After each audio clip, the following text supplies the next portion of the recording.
Épisode 4, premier pas de psy, entre doute et maîtrise. La psy, c'est pour les fous. La psy, c'est pour les fous. La psy, c'est pour les fous. La psy, c'est pour les fous. La psy, c'est pour les fous. La psy c'est pour les fous. Bienvenue sur Éclairage Psy, le podcast qui répond à toutes les questions que vous vous posez sur la thérapie. Vous écoutez la première série, La psy, c'est pour les fous. Je suis Jeanne Coiffard, psychologue, auteure et podcasteuse. Mon objectif, démystifier le monde de la psy, faire de la santé mentale une priorité et vous montrer que la thérapie est un outil puissant pour mieux se comprendre et avancer dans la vie. Vous avez encore des doutes ? C'est normal. Dans cette saison, je vous ouvre les portes de mon cabinet pour vous faire découvrir les coulisses de notre métier pour qu'il n'ait plus aucun secret pour vous. À travers des témoignages et des paroles d'experts, je vous offre une vision claire et sincère du monde de la psy. Si cet épisode vous inspire ou peut aider un proche, n'hésitez pas à le lui partager. Allez, on y va ?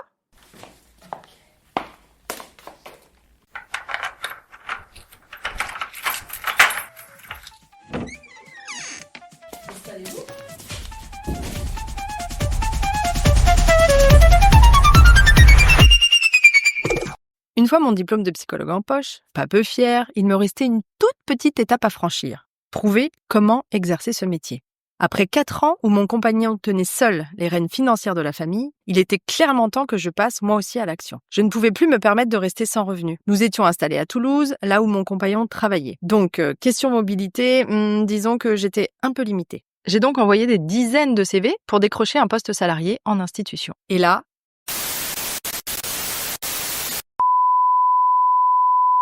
silence radio. Pas une réponse. En réalité, les postes de psychologue sont rares, alors que les listes d'attente des patients, elles, sont longues comme le bras. On parle de 6 à 12 mois pour avoir un rendez-vous en CMP, centre médico-psychologique, et encore plus en CMPP, centre médico-pédopsychologique, pour les enfants. C'est un vrai paradoxe. Et travailler en institution, pour moi, c'était vraiment essentiel. Je voulais travailler en équipe, m'intégrer dans ce maillage pluridisciplinaire, découvrir et même apprendre ce métier auprès de mes collègues. Mais voilà, je n'avais pas le luxe du temps. Attendre qu'un poste se libère ou plus probablement qu'un congé mat vienne à la rescousse, ça n'était pas une option pour moi. Je regardais les jours défiler et il fallait que je prenne une décision. Alors un jour, j'ai osé et sans filet, j'ai plongé dans le grand bain du libéral. Sauf que avoir un diplôme de psychologue et savoir mener une psychothérapie, croyez-moi, c'est 2 mondes complètement différents. Recevoir des patients seuls dans mon cabinet, ça me paraissait vertigineux. Au début, sans surprise, j'étais sujette à des réactions puissantes. J'avais l'impression de ne pas être à la hauteur, de ne pas mériter ma situation actuelle et carrément de tromper mes patients. Ces symptômes, vous les connaissez peut-être vous aussi. Il s'agit du fameux syndrome de l'imposteur. Et paraît-il que c'est plutôt bon signe d'avoir ce syndrome. Mieux vaut se sentir un peu perdu que d'avoir une confiance aveugle alors qu'on débute à peine. Mais bon, ce syndrome, au bout d'un moment, il finit quand même par peser. Il attaque doucement mais sûrement l'estime de soi et peut, à terme, être contre-productif. Heureusement, j'avais commencé à me former à la thérapie LI-ICV avant même la fin de mes études. Et une fois diplômée, je me suis inscrite et j'ai été retenue pour intégrer le diplôme universitaire de thérapie familiale à Toulouse. J'en profite pour faire un petit clin d'œil à mes collègues du DU. Tu nous avais promis de nous expliquer ce qu'était la thérapie ICV. Et la thérapie familiale d'ailleurs. Je pense qu'il est temps. En effet, tu as raison. Pour tout vous expliquer au mieux, j'ai contacté Anna, psychologue, thérapeute LI-ICV accréditée et superviseur. La thérapie Lifespan Integration, ou LI, anciennement appelée intégration du cycle de vie ou ICV en France, est une thérapie qui agit, entre guillemets, sur 2 axes, c'est-à-dire on va travailler dans un premier temps sur la consolidation et puis la stabilisation du sujet, et on le fait à travers la réintégration des événements traumatiques de l'histoire de vie du sujet dans son histoire de vie. Ça, c'est dans un premier temps. Dans un second temps, même si, bien entendu, c'est aussi travailler de manière un peu sous-jacente, même durant le premier axe, on va pouvoir travailler donc dans un second temps sur l'attachement et donc sur la façon dont la personne, en tant que bébé et jeune bébé, durant ses premières années de vie, s'est attachée à ces figures d'attachement primaires ou secondaires. Et à travers ce travail, on va pouvoir acquérir un attachement sécure en tant qu'adulte. Donc l'idée, c'est vraiment, à un moment donné, de se sentir plus en sécurité aujourd'hui dans les relations que l'on peut avoir d'un point de vue amical ou d'un point de vue amoureux ou avec ses collègues, par exemple, et que ces relations soient plus fluides. Et donc, on observe justement avec cette thérapie LI, on peut obtenir in fine, alors bien entendu, ça prend du temps, ça n'est pas magique, hein, mais obtenir une réappropriation de soi, c'est-à-dire cette capacité à être en relation qui se développe beaucoup mieux. L'idée de se projeter aussi dans le futur de manière positive, c'est vraiment quelque chose qui s'acquiert en tout cas de manière beaucoup plus présente. Avoir une identité qui est d'une certaine façon beaucoup plus, non pas plus stable puisque le self est en constant mouvement et on peut dire qu'il y a des selfs différents suivant les situations. Mais l'idée c'est comment me faire accepter moi-même et me faire accepter tel que je suis et non pas tel que les autres voudraient que je sois. Donc c'est vraiment une espèce de stabilité dans ce sens-là, donner du sens à la vie, donc avoir une idée en tout cas plus claire de ce vers quoi on se dirige, et enfin être acteur de sa vie dans le sens de l'empowerment, qui est un concept qui a été beaucoup développé aux États-Unis, et donc cette idée d'être acteur de sa vie et ne plus donc être dans une dynamique où on la subit, est vraiment quelque chose de très important aussi au sein de cette thérapie. En clair, la thérapie ICV est particulièrement recommandée si vous avez vécu des traumatismes. Avec cette méthode, votre système corps-esprit va peu à peu intégrer tous ces souvenirs traumatiques comme faisant partie du passé, et donc comme étant bel et bien terminés. La menace n'existe plus dans votre présent. Vous allez enfin pouvoir respirer un peu, et peut-être même voir la vie de manière un peu plus positive. Sympa, non ? Nora, qui a été prise en charge en LICV suite à un cambriolage armé à son domicile, nous partage son expérience. Pour le homejacking, c'était du ICV ? ICV, voilà. C'était de l'ICV et incroyable. On visualise vraiment tout ce qui se passe et ça défile et les souvenirs, on les voit se ranger et puis on apporte du positif là-dedans, donc c'est assez transcendant. Moi, en tout cas, j'avais vraiment les images qui s'ancraient à chaque fois en fonction de la chronologie qu'on abordait. Donc l'ICV, c'est vraiment une portée incroyable. J'y croyais pas vraiment. Je l'ai fait parce qu'il fallait le faire, mais ça m'a vraiment permis de passer outre ce qui s'est passé dans notre maison encore aujourd'hui, donc ce qui n'est pas rien. Si cette approche vous plaît, rendez-vous sur le site de l'AFICV pour trouver un thérapeute près de chez vous ou en visio. Être formée à cette approche m'a permis de ne pas me sentir trop perdue dans mes premières prises en charge comme un guide pour l'action. J'avais donc quelques outils concrets sur lesquels m'appuyer pour mener à bien mes accompagnements. Je me sentais donc plus légitime dans ma pratique et je suis même parvenue à faire taire cette petite voix en moi qui me disait que je n'étais pas assez compétente pour accompagner mes patients. Un autre élément très important qui m'a aidé à dépasser ce syndrome de l'imposteur, c'est ma formation en systémique. Depuis longtemps, me former à cette approche était un objectif. C'est même ce qui m'a motivée à reprendre mes études en psychologie. La formation, accessible aux pros du médico-social comme les médecins, psychologues, éducateurs, infirmiers, représentait pour moi bien plus qu'une simple méthode thérapeutique. La systémique, pour moi, c'est une vraie philosophie de vie, une manière de voir le monde et d'aborder les relations. Et je trouve ça absolument fascinant. Ayant moi-même grandi dans une famille que l'on peut largement qualifier de dysfonctionnelle, comme il en existe beaucoup malheureusement, j'avais besoin de comprendre pourquoi ma famille était ce qu'elle était. Qu'est-ce qui expliquait que l'on en était arrivé là ? Et si vous voulez en savoir plus sur mon histoire, vous pouvez la découvrir dans mon livre, La fleur au fusil.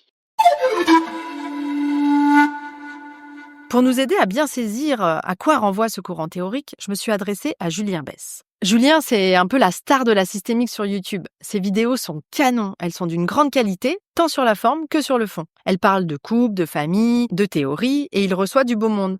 Vous devez connaître Boris Cyrulnik, non ? Neuropsychiatre de renom, auteur de nombreux livres de psychologie et inventeur du fameux concept de résilience. Alors Julien, c'est quoi l'approche systémique ?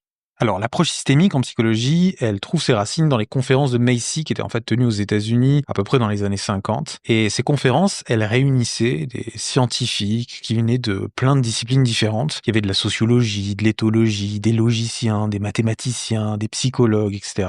Et l'un des objectifs principaux des conférences de Macy, c'était d'établir une espèce de science générale du fonctionnement de l'esprit humain. Donc c'était une période en fait dans laquelle il y a eu plein de croisements interdisciplinaires et c'est ce qui a donné naissance à l'approche systémique, c'est-à-dire une manière de penser le monde de façon complexe en prenant en compte les causalités circulaires. En fait, plutôt que de se concentrer sur des éléments isolés, les participants ont exploré comment les interactions entre les éléments d'un système influencent l'ensemble. Si on voulait résumer le cœur de cette approche, ça repose sur l'idée que les individus ne peuvent pas être pleinement compris en dehors de leur système d'interaction. L'approche systémique nous enseigne qu'on n'est pas des entités isolées, mais des êtres profondément connectés aux autres, et que ce sont ces connexions qui façonnent la manière dont on perçoit, on ressent et on agit dans le monde. Alors qu'est-ce que ça signifie exactement ? Contrairement à d'autres approches qui se focalisent uniquement sur l'individu, la systémique se concentre sur les interactions entre les personnes et sur l'analyse des échanges au sein des groupes, des familles, des systèmes plus larges. Le concept central ici qui a donné son nom à l'approche, c'est le concept de système. Un système, c'est un ensemble d'éléments qui interagissent entre eux de manière dynamique. Dans une famille, par exemple, chaque individu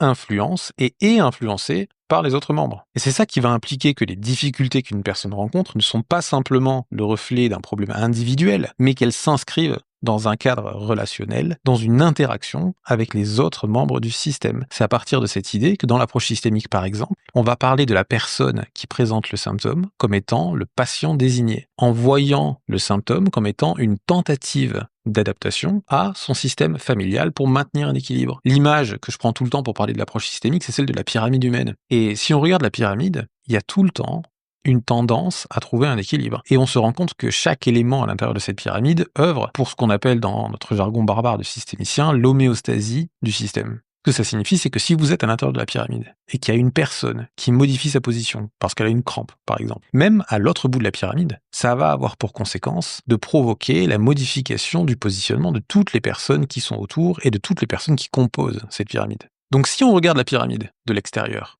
tout ça tient en place. Mais si on vient zoomer à l'intérieur, il peut y avoir des individus qui souffrent beaucoup plus que les autres. Et ce qu'on a tendance à faire dans une approche causale linéaire, c'est qu'on va voir la personne qui se plaint, on va voir la personne qui souffre, et on commence à se poser la question, qu'est-ce qui dysfonctionne chez elle ? Alors, il y a certaines approches qui vont remonter dans le passé de la personne, et puis se dire, tiens, effectivement, il y a des traumatismes à cet endroit-là, la personne a eu un accident de ski quand elle était jeune, elle s'est cassé 2 vertèbres, donc c'est pas étonnant que maintenant elle se plaigne de son mal de dos parce qu'elle a une fragilité à cet endroit-là. Il y a d'autres approches qui vont se concentrer uniquement sur la question de la résolution symptomatique. Donc, cette personne qui se plaint de son mal de dos, on va lui donner des antalgiques, on va lui prescrire des séances de kiné, et puis on va espérer que ça aille mieux. Sauf que dans une approche systémique, on va venir regarder l'ensemble de la pyramide et on va se poser la question, pourquoi cette personne a mal au dos actuellement ? Peut-être effectivement qu'il y a des raisons dans son histoire qui peuvent expliquer pourquoi c'est au dos qu'elle a mal maintenant. Peut-être également qu'on peut la soulager ponctuellement, mais ça n'efface pas le fait que si on ne modifie pas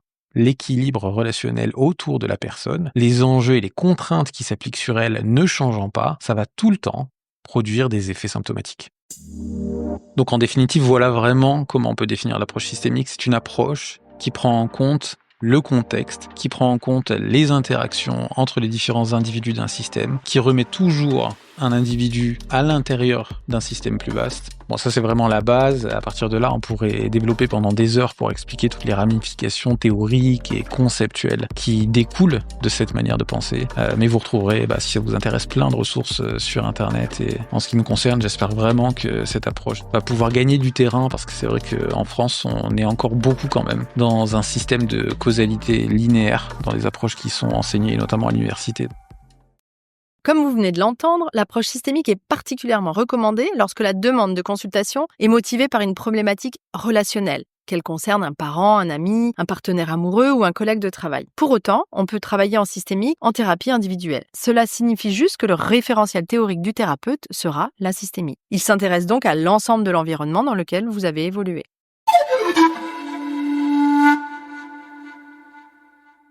Avec ces 2 approches dans ma boîte à outils, j'étais donc de plus en plus équipée pour accompagner mes patients et peu à peu, mon syndrome de l'imposteur s'est dissipé. Plus les semaines passaient, plus je recevais de patients et plus je me sentais à l'aise dans l'exercice de ce métier de psychologue. Au début, je vivais avec l'appréhension que mes patients remarquent que j'étais inexpérimentée. Mais ce que je craignais surtout, c'était de mal faire et que mes erreurs aient un impact significatif dans la vie de mes patients. Par exemple, il arrive qu'en séance, on mette le doigt sur un souvenir, un événement ou des sujets très sensibles. Dans ces cas-là, il est probable que le patient s'active, c'est-à-dire qu'il ressente beaucoup d'émotions. J'avais tellement peur de ne pas réussir pendant la séance à les ramener dans leur fenêtre de tolérance. Hop, te revoilà avec des termes que seules les personnes expérimentées comprennent. Je te rappelle que moi, je n'y connais rien à la psycho, ou pas grand-chose en tout cas. C'est quoi l'activation et la fenêtre de tolérance ? Oui, tu as raison, pardon, c'est important de préciser ces termes. Alors, En thérapie LI-ICV, l'activation d'un patient fait référence à la montée de son niveau émotionnel ou physiologique en réponse à un souvenir, une situation ou une stimulation liée à un traumatisme ou un vécu difficile. Je le vois en séance quand mes patients commencent à trembler, rougir, parfois les larmes montent, le discours est moins clair. Tout ça indique que le système nerveux est en surcharge et que le patient se situe donc en dehors de sa fenêtre de tolérance. Ah, je vois. C'est un peu comme quand je raconte un souvenir désagréable à quelqu'un et que tout à coup, ça commence à grésiller dans ma tête. Je sens l'agacement monter, mon cœur bat plus vite, je transpire et parfois je deviens même tout rouge. C'est ce genre de réaction dont tu parles ? Exactement. La fenêtre de tolérance décrit la zone dans laquelle une personne peut gérer ses émotions et ses sensations de manière équilibrée, sans être trop submergée ni trop dissociée. On parle de régulation émotionnelle. Si l'activation du patient dépasse cette fenêtre, il peut ressentir une détresse intense, se sentir dépassé, alors on parle d'hyperactivation, ou à l'inverse, devenir insensible ou détaché, on parle alors d'hypoactivation. L'un des objectifs de la méthode LI-ICV est d'aider les patients à rester ou à revenir rapidement dans cette fenêtre de tolérance pendant le travail thérapeutique, et en dehors bien sûr, afin de traiter les souvenirs difficiles tout en évitant une surcharge émotionnelle. Ce processus d'activation et de régulation au sein de la fenêtre de tolérance permet ainsi une intégration plus saine des expériences traumatiques. Ne pas parvenir à ramener le patient dans sa fenêtre de tolérance pendant la séance était pour moi une véritable angoisse. Qu'allait-il se passer si le patient rentrait chez lui dans un état d'hyper ou d'hypoactivation ? Allait-il avoir des conduites à risque, comme conduire trop vite, avoir une sexualité non protégée, boire trop, ou se mettre la tête à l'envers à l'aide de drogue ? Allait-il avaler 2 boîtes de Doliprane ou sauter par la fenêtre ? J'ai compris avec le temps que je n'avais en réalité pas ce pouvoir-là, et heureusement. Quel soulagement. Mes enseignants du DU de thérapie familiale n'arrêtez pas de nous répéter que nous avions une obligation de moyens et non de résultats. J'essayais vraiment de m'accrocher à ça. C'était assez rassurant d'ailleurs de se dire que je me devais, entre guillemets uniquement, de mettre les moyens nécessaires pour accompagner mes patients. Je n'étais pas responsable finalement de la réussite ou de l'échec de la thérapie. Bon, ça, c'est la théorie. En vérité, je n'ai jamais réussi à adhérer pleinement à cette idée, même si ça aurait été bien plus confortable pour moi. Je vous expliquerai pourquoi un peu plus tard. Pour développer ma patientèle, j'ai testé différentes stratégies. Et ça a plutôt bien marché d'ailleurs. Avoir des charges, sans rentrer d'argent au début, c'était un peu flippant. Alors, pour faire venir à moi les patients, je suis même allée rencontrer les médecins traitants du quartier, histoire de créer un premier contact. Et franchement, ça a payé. Certains médecins ont pensé à moi quand il a fallu recommander un psy à leurs patients. Et pour ceux qui cherchent un psy, pensez à demander conseil à votre médecin traitant. Il aura sûrement quelqu'un à vous conseiller, et pas loin de chez vous en plus. Je me suis aussi inscrite sur un agenda en ligne, et petit à petit, ma patientèle s'est constituée. Et comme au début de mon activité, je sous-louais un cabinet seulement 2 jours et demi par semaine, concrètement, je ne gagnais pas ma vie. Au début, je crois qu'on en passe tous un peu par là. Aurélie le confirme. C'est pas facile d'être rentable, de pouvoir faire les choses correctement. Il y a vraiment un problème par rapport à la rentabilité du boulot psy. J'ai toujours eu une position confortable parce que ma vie n'a jamais dépendu de mon travail. J'ai un mari qui me permet de me sentir assez libre au niveau financier. Comme Aurélie, j'avais la chance que ma vie et mon équilibre financier ne dépendent pas de mon job. Là encore, le soutien de mon compagnon me permettait de lancer mon activité sans me soucier de cet aspect-là, pourtant non négligeable. Et j'ai bien conscience que c'est une chance, ce n'est pas le cas de tout le monde. Ça, c'est ma propre expérience. Mais voyons un peu comment mes collègues ont vécu leur début en tant que psychologue. Commençons par Arnaud, qui a été diplômé en 1991 dans une période où la conjoncture économique n'était pas favorable à l'emploi. Il est psychologue clinicien et a travaillé avec la théorie psychanalytique. À l'époque, cette pensée théorique était majoritaire dans les universités. Depuis, d'autres courants de pensée se sont fait une place dans les amphis universitaires. Concernant mon premier travail, j'avoue que je pense que j'ai eu de la chance, puisqu'il y avait un poste à mi-temps qui s'était libéré dans un hôpital de jour, et que, étant diplômé en juin, j'ai dû envoyer mon CV début juillet, et j'ai été pris, j'étais recruté, ce qui était assez inattendu, parce que c'est l'époque où il y avait pas mal de chômage, en 91. Et après quoi, un jour que je marchais dans la rue à Paris, j'ai décidé de décliner ce poste au motif que j'avais d'autres idées, d'autres envies, mais qui étaient assez floues, il faut bien le dire. Donc en fait, j'étais effrayé de commencer. Je pensais que j'étais pas au point, j'étais pas assez compétent. Ma formation était très très généraliste. Mes stages, j'ai fait du psychodrame. En fait, je m'étais pas encore posé la question de qu'est-ce que c'est que d'être un psychologue et un psychologue en institution. Donc je me suis rendu compte que ce passage à l'acte témoignait de mon dénuement vis-à-vis de comment habiter la fonction effectivement. Donc je le décline, j'appelle un copain pour lui dire, tout content, et il m'engueule, il me dit « mais t'es complètement fou, on ne peut pas refuser un poste comme ça, donc rappelle-les et dis-leur qu'en fait tu t'es trompé et que tu postules toujours ». Je l'ai quand même fait, mais ils avaient recruté quelqu'un d'autre en attendant, entre-temps, quoi, le deuxième sur la liste d'attente, donc c'était raté. Par chance, il s'est avéré que ce deuxième, lui, a décliné et on m'a rappelé. Et finalement, donc, j'ai commencé à travailler à mi-temps en hôpital de jour le 1er septembre, après avoir été diplômé en juin. Et c'était une épreuve en ceci que j'étais pas prêt, quoi. Et moi, la première réunion, je suis resté silencieux en pensant que c'était opportun de copier le dispositif analytique aussi avec les soignants et en étant dans une position d'écoute. Ce qui était complètement inapproprié, et un infirmier se levait en disant bah, puisque c'est comme ça, moi je vais aller au jardin. Ils avaient un jardin thérapeutique avec les patients, et il a fort bien réagi, c'est-à-dire bah, si c'est pour avoir un psychologue qui reste bouche bée comme ça, à ne rien dire, autant aller jardiner. Il avait bien raison, donc je me suis rapidement remis en question pour occuper une place avec une présence plus effective, quoi, et un soutien aux infirmiers qui était un soutien actif. J'ai appris donc par moi-même, et finalement ce que j'avais pas trop fait dans mes stages, où je découvrais vraiment ce que c'était de recevoir en entretien des patients qui délirent, d'autres qui sont chronicisés. Voilà, donc je découvrais un peu les choses, et j'avais pu avoir l'air compétent quand j'avais été reçu par le chef de service, mais en vérité, je pense pas que je l'étais tant que ça, quoi. Pour que cette première expérience se passe bien, Arnaud a un message à faire passer aux étudiants. C'est des conseils que j'aurais attendu qu'on l'on puisse me formuler à moi-même quand j'étais étudiant, à savoir diversifier ces lieux de stage, ce que j'avais pas fait, et vraiment s'intéresser à l'institution, quoi, à l'institution et comment on peut occuper dans une institution ou dans plusieurs institutions la fonction de psychologue, parce qu'en fait c'est très divers selon les lieux où on passe, et cette façon d'occuper la fonction, c'est vraiment intéressant de l'approcher, de l'apprécier dans sa diversité, quoi.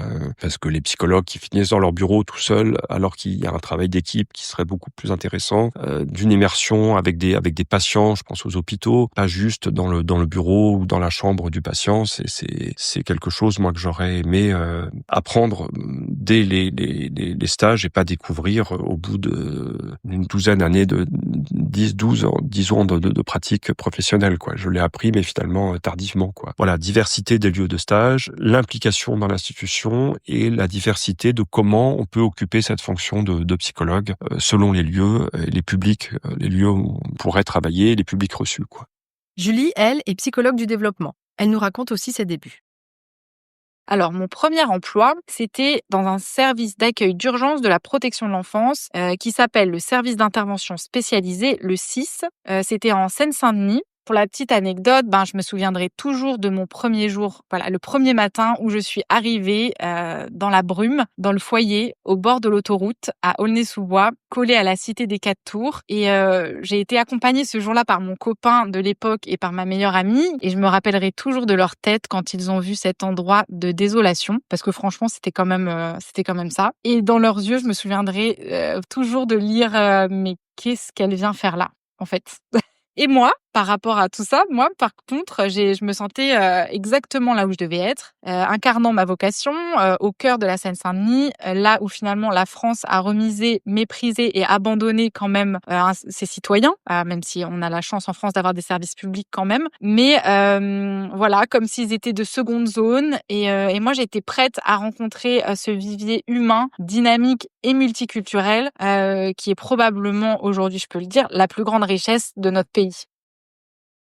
Toujours dans l'optique de rendre moins difficile cette première expérience, Julie nous partage ce dont elle aurait eu besoin. En fait, si c'était à refaire avec le recul, je pense que j'irais directement me former à des techniques de psychothérapie, en plus des stages. Donc ça rajoute encore. Mais avant la fin du cursus, alors peut-être pas dans les 3 premières années, mais plutôt au moins en Master 1, d'aller vraiment chercher les outils.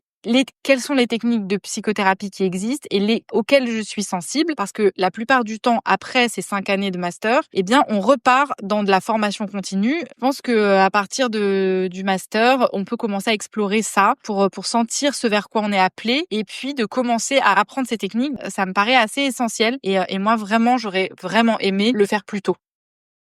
Aurélie, quant à elle, est neuropsychologue originaire de Belgique. Elle nous raconte dans quel état d'esprit elle était lors de sa première prise de poste. Quand je suis sortie des études, je me sentais pas du tout prête, donc j'ai refait un stage. Ce qui est compliqué, c'est que c'est très large aussi et enfin, en stage, j'avais pas fait les enfants, quand je suis sortie non plus avec mon stage et puis en fait, j'ai trouvé un job chez les enfants, donc j'ai refait une formation relativement courte quand même. Donc j'ai commencé dans un centre paramédical en libéral avec, une femme qui m'a fait confiance. C'était pas confortable, voilà, après coup, je sais pas si moi j'aurais aimé je vois mon propre enfant à l'époque. Enfin, je veux dire, voilà, je me suis débrouillée, en fait. Et je pense que, en fait, souvent, on se débrouille. J'avais pas cette clinique-là au départ. Je pense que je suis quelqu'un d'assez honnête, donc j'ai beaucoup lu, je me suis beaucoup formée sur le tas. Pour éviter ce sentiment, en somme toute, pas très agréable, Aurélie préconise. Vraiment, c'est de s'armer intellectuellement.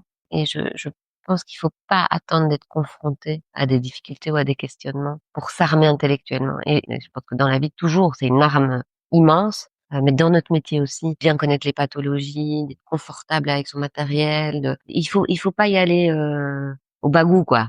En fait, si c'est ça, c'est connaître la théorie, c'est avoir des référents, avoir des que s'ils peuvent démarrer avec ça et on parlait de la formation continue et continuer vraiment à se nourrir, en fait.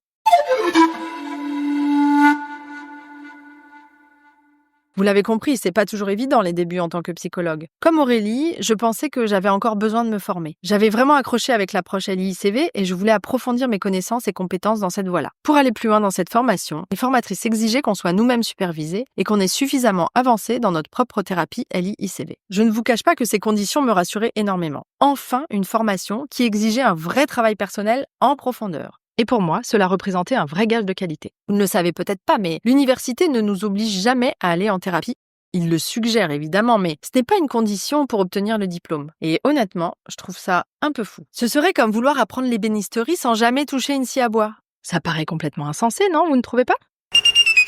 Et pourtant, j'en ai croisé des étudiants et même des psychologues qui n'avaient jamais mis les pieds dans le cabinet d'un psy. Autant vous dire que ça me rendait un tantinet nerveuse. Comment des professionnels peuvent-ils prétendre s'occuper des autres s'ils n'ont jamais travaillé sur leur propre histoire? Pour moi, c'est carrément dangereux. Attends, tu peux revenir là-dessus? Est-ce que tu peux m'expliquer pourquoi il est si important de faire un travail sur soi quand on est psychologue? Encore une bonne question. Je vous explique. Imaginez maintenant qu'un patient expose une situation et que le psychologue en question ait aussi vécu cette même situation. La situation de son patient va donc résonner avec la sienne. Vous êtes d'accord? Et s'il n'a pas travaillé sur son histoire, le risque est qu'il n'ait pas la distance émotionnelle suffisante pour accompagner son patient de manière neutre. Selon les référentiels théoriques, et bien qu'il y ait une légère différence dans les définitions, on va parler soit de contre-transfert, donc plutôt dans la théorie psychanalytique, ou de résonance pour la systémie. Or, la résonance du thérapeute en lien avec son patient peut être un outil puissant au service de l'accompagnement. Pour que cette résonance soit un levier et non un frein, cela nécessite d'avoir bien fait le tour de sa propre histoire et d'avoir nettoyé nos souvenirs et nos traumas de la charge émotionnelle associée. Cela veut donc dire qu'il faut avoir travaillé sur soi en thérapie et avoir un espace de supervision où il est possible de partager cette expérience si besoin. Je vous propose d'écouter de nouveau Julien Besse qui va nous expliquer cette notion. Alors pour parler du concept de résonance, il faut expliquer que c'est un concept à la base qui a été théorisé par Moniel Keim. D'ailleurs, le terme de résonance lui a été suggéré par Heinz von Foerster, qui était un type absolument brillant, que tous les systémiciens de l'époque trouvaient fascinant. L'idée, c'était vraiment d'inscrire ce concept dans la philosophie systémique. Parfois, il était confondu ou mélangé avec la notion de contre-transfert qui vient de la psychanalyse, alors que les deux termes ne sont pas vraiment comparables puisque la résonance prend en considération une logique qui est celle de la seconde cybernétique, c'est-à-dire celle selon laquelle on ne peut pas séparer l'observateur du système qui l'observe. Donc ça veut dire qu'en tant qu'intervenant, on fait partie intégrante du système dans lequel on intervient. Donc pour que la distinction paraisse assez claire, ce qu'on pourrait dire, c'est que le contre-transfert, c'est toujours dans une logique dans laquelle on sépare l'individu qui observe de l'individu qui est le sujet de l'observation. Alors que dans le concept de résonance, on ne peut pas fonctionner comme ça parce qu'on ne peut pas les distinguer de manière aussi nette. Donc le concept de résonance, tel que l'explique Moniel Keim, c'est une idée qui repose sur le fait que nos émotions, en tant que thérapeute ou intervenant, ne sont pas seulement liées à notre histoire personnelle, elles sont également influencées par les personnes avec lesquelles on est en interaction, c'est-à-dire que nos émotions peuvent prendre sens à l'intérieur du système d'interaction complexe qui est celui du cadre de la thérapie ou de l'intervention. L'idée qu'il y a derrière, c'est que cette personne ou ce système, à travers son comportement, peut sculpter nos émotions pour renforcer sa propre vision du monde. C'est à cet endroit-là, en fait, que la cybernétique de second ordre entre en jeu. Elle souligne que l'observateur, dans ce cas le thérapeute, ne peut pas rester neutre et extérieur à la situation. Le simple fait d'observer modifie le système observé et le thérapeute est lui-même influencé par ce système. C'est ainsi que les émotions ressenties par le thérapeute sont des informations précieuses, parce qu'elles révèlent quelque chose, non pas uniquement sur le thérapeute, mais sur la manière dont le patient construit sa réalité. Par exemple, si un thérapeute se sent irrité ou rejeté pendant une séance, il peut se demander si ce sentiment ne sert pas à protéger le patient ou le client. Peut-être que celui-ci, qui a l'habitude de se sentir rejeté, adopte un comportement qui pousse le thérapeute à ressentir cette émotion pour maintenir cette croyance. Donc la résonance, c'est bien plus qu'une simple réaction émotionnelle du thérapeute, elle peut être utilisée pour formuler des hypothèses sur les croyances profondes du patient ou du système et comprendre les dynamiques invisibles qui influencent la relation thérapeutique. Une des phrases que Moni Elkaïm pouvait poser souvent d'ailleurs dans ses supervisions avec des thérapeutes, c'était de leur demander, à ton avis, à quoi ça sert à cette famille que tu ressentes ce que tu ressens. On voit bien de cette façon-là comment fonctionne le concept de résonance de Moni Elkaïm. La résonance du psy peut lui être utile s'il a une lecture juste de la situation, comme elle peut carrément lui desservir s'il se laisse engloutir par ses émotions. Alors, pour éviter tout déconvenu, autant avoir sacrément travaillé sur son histoire et avoir mis de la lumière sur nos zones d'ombre. Et mes collègues, ils en pensent quoi de tout ça, eux ? Donc oui, il me semble que c'est très important d'engager un travail de connaissance de soi, au sens large d'ailleurs, en psychothérapie évidemment, mais pas seulement, et de développer, en tout cas pour ce qui concerne la psychothérapie, des mouvements métacognitifs. Ça me paraît très important d'apprendre à penser sur sa propre pensée. C'est vraiment notre outil de travail avec les patients, mais d'abord avec nous-mêmes, et de savoir aussi s'observer comme un témoin. Donc c'est aussi par curiosité, par recherche, par exploration qu'on peut s'engager dans ce type de travail, même quand on est psy. C'est le goût de cette exploration de soi. C'est vrai que d'abord le psy, c'est pour moi un passionné de connaissances humaines, d'introspection. On peut avoir un vrai goût pour l'introspection. Donc, dans le cadre thérapeutique et d'accompagnement, ça peut permettre de travailler des situations précises quand on est supervisé, du coup, dans l'analyse des pratiques, d'analyser justement la dynamique transféro-contre-transférentielle, par exemple, les résonances, si on a une approche plus systémique, tout ça, tout ce qui est lié à notre propre histoire et qui vient résonner dans les accompagnements et que les accompagnements justement permettent d'activer d'une certaine manière, qui est une richesse de l'accompagnement. Ça vient nous chercher aussi, ça vient nous faire réagir. C'est ça qui est très intéressant. Donc en fait, ça offre aussi la possibilité de mettre en perspective, de comprendre les phénomènes de projection qui sont à l'œuvre avec le patient et aussi du coup de libérer la relation thérapeutique de ce qui lui appartient pas, ou plutôt de ce dont on veut la libérer, c'est-à-dire, pour moi, on paye aussi le psychologue pour ce travail qu'il fait. C'est-à-dire, il va minutieusement réaliser ce travail d'introspection et ça va donner une qualité particulière à cette relation du fait de ce travail. Et pour moi, c'est vraiment ce qui justifie en grande partie le coût d'une consultation, finalement. Pour moi, il y a plusieurs choses. Enfin, il y a deux choses précisément. Il y a le cadre interne et le cadre externe du psychologue. Donc, en fait, le cadre externe, c'est ses outils, son approche, qui peut être commune entre plusieurs psychologues et qui est vraiment, les outils qu'il a appris, les méthodologies. On a quand même des méthodologies qui existent plus ou moins. Il y a des entretiens qui se conduisent avec plus ou moins de directivité selon les outils qu'on a. Mais il y a aussi ce qu'on appelle le cadre interne. Donc, le cadre interne, c'est ce qu'on a intériorisé et c'est un mélange de plein de choses parce qu'il y a aussi la théorie, les outils très concrets qu'on a appris, mais il y a aussi ce qu'on est en tant que personne, notre histoire, notre expérience aussi en tant que psychologue au fur et à mesure des années. Et donc, en fait, il y a toute une partie invisible de nos compétences. En fait, ils sont vraiment des compétences. Je pense que ça peut être le cas dans d'autres métiers aussi. Mais voilà. Et c'est à cet endroit-là, il y a un travail particulier à l'intérieur de nous qui est vraiment lié à notre capacité à travailler nous sur nous-mêmes. Et ça nous différencie profondément de quelqu'un d'autre. Dans le fait que nous, on va pas être dans la réaction habituelle et on va pas non plus avoir évidemment la même posture qu'un ami, puisque on a des objectifs différents et on a une écoute différente. C'est vrai qu'on travaille pendant des années notre compétence d'écoute. Et c'est pas rien. Et c'est une écoute à la fois de l'autre, mais une écoute de nous-mêmes. Et c'est dans cette écoute de nous-mêmes qu'à cet endroit-là, il y a une grande compétence qui se cache et c'est celle que les patients payent. Mélanie partage également la vision de Julie.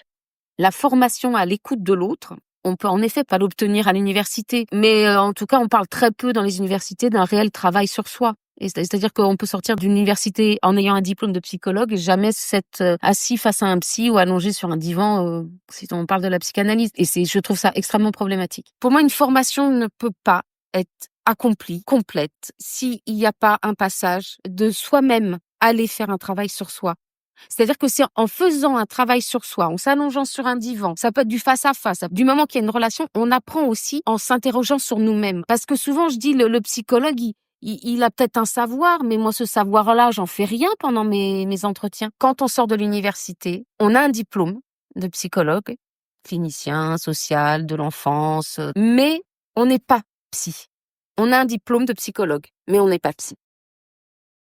Arnaud, lui, nous parle de son travail personnel, de la supervision et introduit la notion de formation continue. Ça paraît aller de soi avec les années qu'on continue à se former en s'attachant à penser plus avant la pratique que l'on a sous toutes les formes qui paraissent opportunes, depuis un travail de supervision personnelle, en passant par un travail de supervision collective. Dans l'association où je travaille, on a une supervision mensuelle collective qui nous permet de revenir sur des situations qui ont été compliquées en tant qu'elles sont difficiles à penser, qu'on ne sait pas bien parfois quoi en penser, et compliquées aussi en tant qu'éprouvantes, et qu'il y a lieu d'y revenir parce que ça a été particulièrement. Moi, ça m'est arrivé de sortir de situations et d'être malade, enfin de vomir. J'ai des collègues aussi à qui c'est arrivé. Enfin, notre collègue a eu un torticolis après un entretien. Enfin, on a quand même sans parler le fait de mal dormir, d'être très tendu parfois en sortant de situations comme ça vraiment difficiles, quoi. Donc il y a lieu de métaboliser autant que possible, d'en parler, de penser plus avant ces pratiques. Et bon, c'est le cas depuis toujours. Donc il y a le travail d'équipe en institution, que ça soit à l'hôpital ou dans l'association où je travaille, on a aussi des réunions, on revient sur nos rapports. On lit collectivement le travail des uns et des autres, et voilà.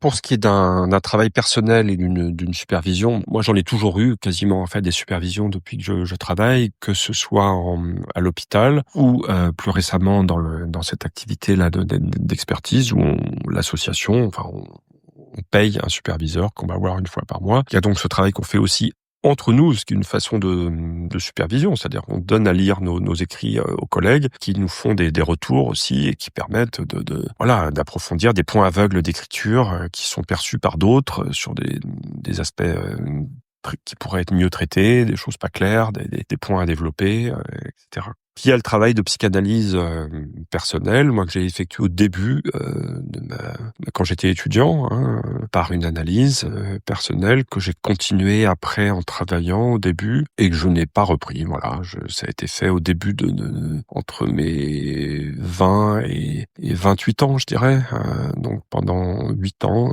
avec plusieurs analystes. Après, j'ai fait une formation de psychodrame pendant, je crois, 5 ans, quelque chose comme ça, formation de groupe. Puis j'ai participé à différents groupes thérapeutiques et puis j'ai arrêté de faire des groupes thérapeutiques. Voilà. Donc voilà, après le peu de lecture, mais j'avoue que je lis assez peu de psychanalyse, ça m'ennuie. Donc c'est plutôt une recherche plutôt de continuer à réfléchir à partir de situations cliniques, quoi, à plusieurs, en ayant recours à quelques lectures, mais plutôt des avis différents d'autres collègues qui entendent autrement une situation. Je trouve que c'est plus fécond, plus pertinent avec le temps, quitte à recourir à des concepts si besoin, chemin faisant. Mes collègues sont d'accord avec moi. Quand on est psychologue, faire un travail sur soi, avoir une supervision régulière et continuer à se former, c'est essentiel pour rester compétent et efficace dans notre pratique.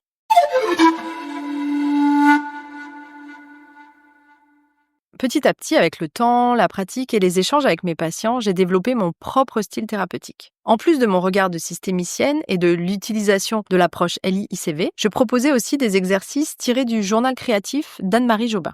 Anne-Marie Jobin est une art-thérapeute et auteure québécoise, pionnière du journal créatif. C'est une méthode d'expression combinant l'écriture, le dessin, le collage pour favoriser le développement personnel et la créativité. Et parfois, selon les situations, je suggérais un yoga nidra quand je sentais que mes patients avaient leur batterie à plat. Le yoga nidra est une méthode à laquelle je m'étais formée avec Philibert Gabel de Yoga Pop. Cette méthode est une pratique de relaxation profonde guidée, souvent appelée sommeil yogique. L'objectif de cette méthode est de détendre profondément le corps et l'esprit tout en maintenant une attention légère, favorisant ainsi la relaxation, la réduction du stress et la régénération mentale.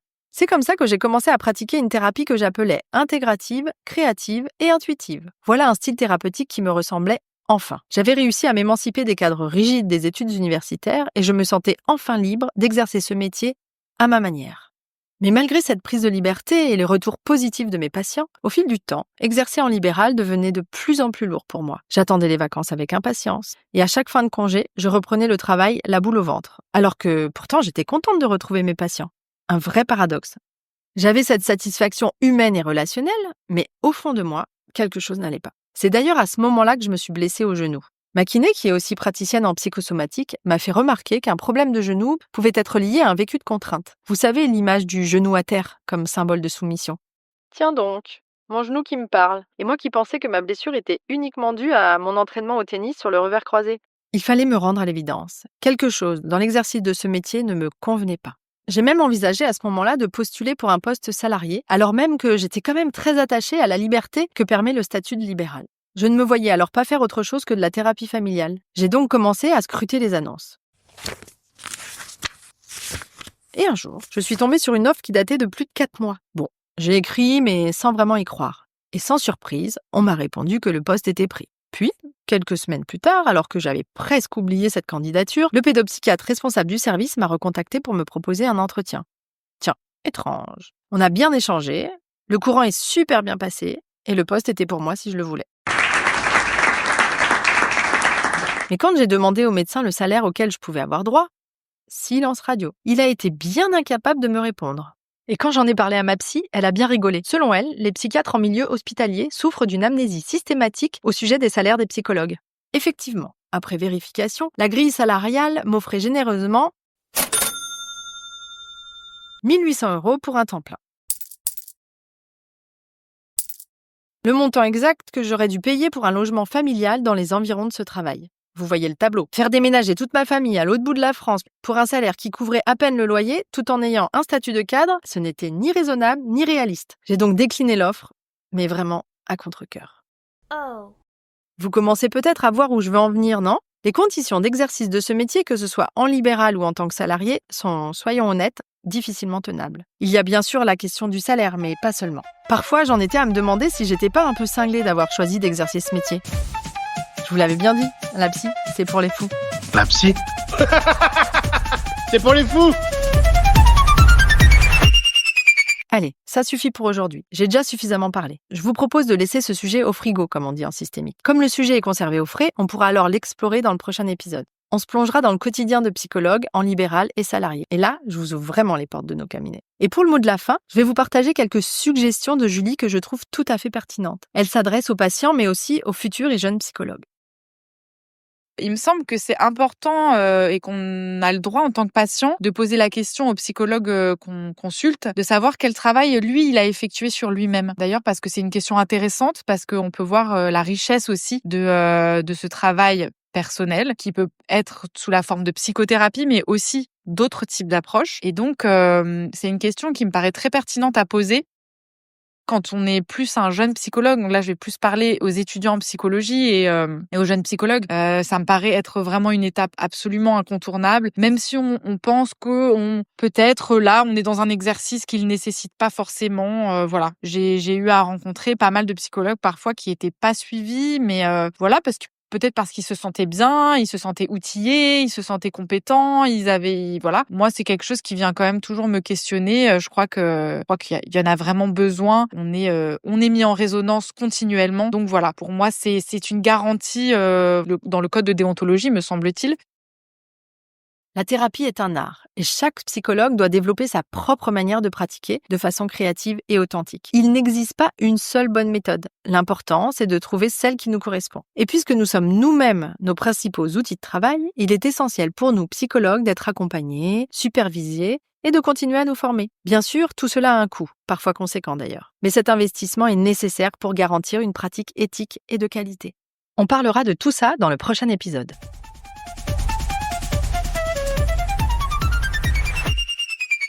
Voilà, c'est tout pour aujourd'hui. On se retrouve dans 2 semaines pour un nouvel épisode. Pour soutenir ce podcast, abonnez-vous sur votre plateforme d'écoute préférée et laissez-moi un commentaire. Ça m'aide à me faire connaître. Vous pouvez aussi me suivre sur les réseaux sociaux. Je vous mets tous les liens en description. Au fait, je suis l'auteur d'un livre qui raconte comment se libérer de sa famille dysfonctionnelle grâce à la thérapie. Si vous pensez que ce livre peut vous aider ou être utile à l'un de vos proches, alors n'hésitez pas à vous le procurer. Et si toutefois j'ai réussi à vous convaincre de commencer une thérapie, mais que vous ne savez pas qui aller voir, réservez dès maintenant votre consultation d'orientation thérapeutique sur mon site internet. J'en profite pour remercier chaleureusement toutes les personnes qui ont accepté de participer à cette série. Le montage a été fait par Anastasia DeSantis du studio Storia.